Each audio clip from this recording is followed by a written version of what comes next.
Sanibonani guys, ninjani? Igama lami nguSanengwa kaMajola. Namhlanje ke guys, it's a Heritage Day. So happy Heritage Day to everyone guys. To all the South Africans, it's a Heritage Day. But ke namhlanje bengithanda ukunichazela ukuthi lolu suku lwasuka kanjani.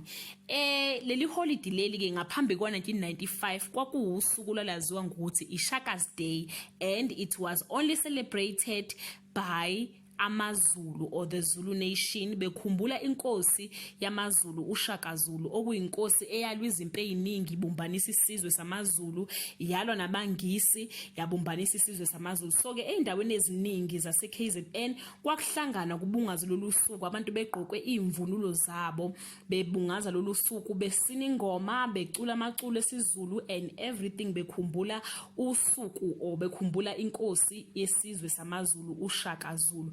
Ke guys, abanye ke eKZN kwakuphuma amabhasi free, ahambe nezitimela zibe free, bahambe baye eStenga kwaDukuza beyokhumbula inkosi yesizwe samaZulu. Kunendawo ke la kwakuthiwa khona kunethuna likaShaka noma isikhumbuzo sethuna likaShaka, so babehamba baya khona ke beyo celebrate iShaka's Day. But ke ngokuhamba kwesikhathi noma emva kwa 1995 kwahlala phansi kwathiwa cha, lolu suku lolu alwenziwe lube usuku oluzo accommodate bonke abantu base South Africa. So ke lase liyashintsha ke lwangaba saba iShaka's Day, lase libizwa ngokuthi iHeritage Day, okusho ukuthi wonke umuntu wase South Africa uvumelekile ukuthi agqoke njengokwe culture yakhe a celebrate this day. But I background yakhona ngokuthi kwakuyiShaka's Day lusuka esizweni samaZulu. Zibonele ke osaziwayo bakho bebungaza lolu suku begqoke ngendlela bebefisa ukugqoka ngayo, okubala kuyo no Miss South Africa.